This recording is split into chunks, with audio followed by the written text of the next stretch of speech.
should be out of the way shortly, and thanks so much for all your updates from there. Eastbound Highway 1, still looking good between Cassiar and the Fort Mac. No delays showing for the Massey Tunnel. It's moving well north and south.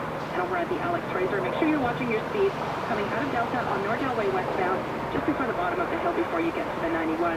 You've also